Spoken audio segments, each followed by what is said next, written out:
are here. We've had them for over 2 years, and here we are, our first match of round 6, going into game 1. Ooh, and we've got a Ruby Amethyst against Sapphire Emerald. What type of match do you think this is going to be? Fast, slow, control?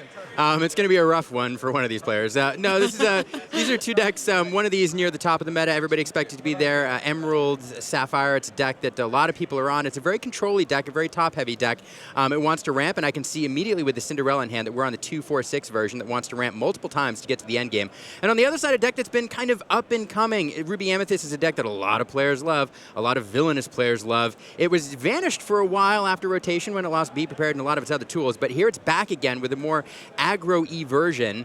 It made a splash in a CCQ out in Las Vegas where the finals was Ruby Am, and everybody said, oh goodness, this is back on the menu, and now we're going to see it here try to take down one of the titans of the format. And I have to say, Zbex, it's probably going to be pretty tough sledding for the Ruby Amethyst deck here. Although it's definitely winnable, it better go quick. I will say, I know with the more aggressive decks that like to be fast, if they can get out of the gates ahead of their opponent, then they could take it. But as we've also seen with Sapphire Emerald, as you mentioned, the 2-4-6 version, if it goes late enough, that's where we really start to see them excel, get the lead, get those higher costing cards in play, and really just shifting, bouncing, everything's up to them.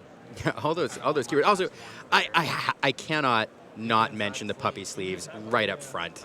The Tailwagger is some of the best art in the game. There's the fist bump, and these sleeves all the way back from the Into the Inklands kit. Store kit. I love to see them in play here. Well, and especially with blind decks today, it's open deck list tomorrow. This is almost could be a little bit of a strategy here. Would you think? You know, if you see the puppy dog sleeves, are you suspecting your opponent might be on Emerald Amber dogs? I just suspect that my opponent has good taste. That's what I say. That's fair. All right. So starting off here, we saw Alex lead off with a Mulan Injured Soldier, and following back, Kane is developing their brain. Yeah, looking at 2 cards, he's cycling a little bit, possibly looking for something that he needs. It's not a bad turn 1 play, especially in this matchup. Now, on the other side, well, when you're looking for something, but on the other side, I want to mention Mulan Injured Soldier. This is a card that comes into play with damage on it, and that is really relevant in this deck because it has been called before, I will say the name, it has been called before Flinger Dingers because it does damage and then it flings damage from characters to other characters. And so he's setting up something with the Cheshire Cat later, or perhaps with a Mother Gothel to move those damage counters around.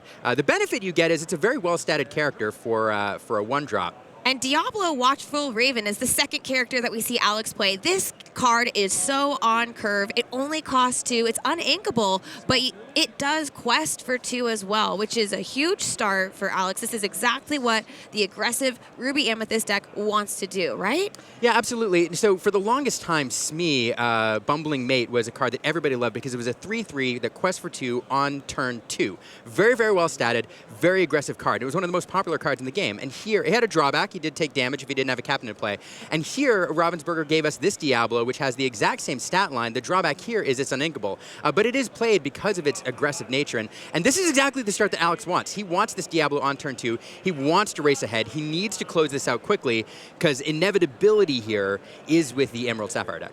Yeah, and on Kane's turn, he just played an Improvise and then passed it back. So hopefully we'll get to see some more characters for Alex here, continuing on this momentum. And Elsa, the 5th Spirit, going into his Inkwell, followed by Sisu, Emboldened Warrior. This card absolutely gets huge depending on how many cards are in the opponent's hand.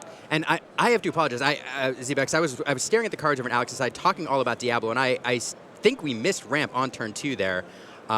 Which is an important note, because if the Improvise did come out on turn 2, we did miss ramp, so now it's turn 3, and we'll get the Tipo coming out here.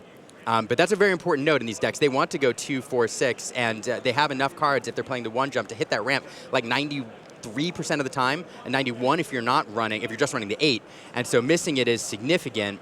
And that is definitely an avenue that Alex can use to get in. If I didn't miss it, I may have. No, I think you're right, because otherwise, he's putting down his 4th ink this turn. It could have been putting down his 5th. Then that could have been like a Cinderella into a 6th for the next turn.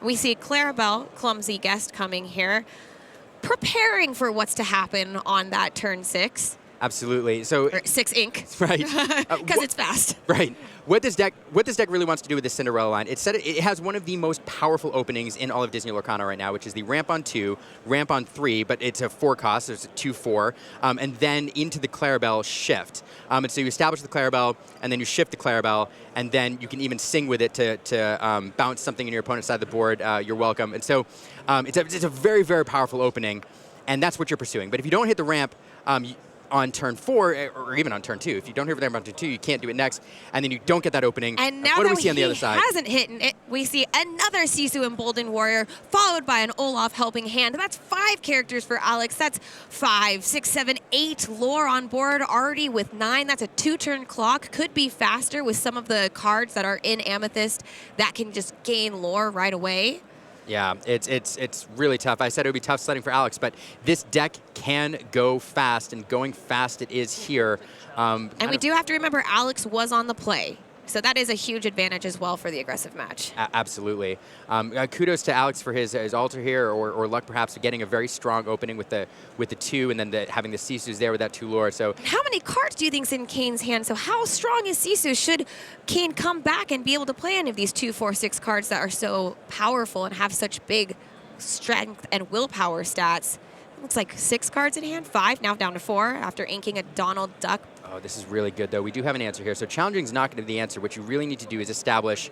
Oh, we are going to play Mother Knows Best. Okay. Returning a character to the hand. Yeah, and that Sisu is going to head back. But the way out for Kane here, so we talked about the combo of the Clarabelle, getting that out early. But the other combo everybody knows, and it's one of the reasons you run Emerald Sapphire, is to play the Malicious Mean and Scary combo into the Prince Philip. And that's how Kane wants to answer this board. But Elsa, fifth Spirit, is going to be exerting Clarabelle, taking her out, leaving Kane with 0 characters on board right now.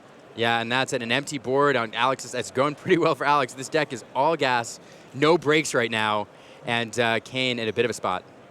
Yeah, we see Snowstorm is stopping us, only using those frozen characters to our advantage. Yeah, and let's see if he has John Silver. That will help. John Silver will give Reckless when he comes into play. Yeah, like that Sisu, I think, was the choice. Yep, he chose Sisu, the Emboldened Warrior, which is good. Make Sisu challenge at least one of the characters that can quest for 2. I love that. And we see the library gift for Belle coming down. Now, this location is really cool in this deck. Can you tell us about it?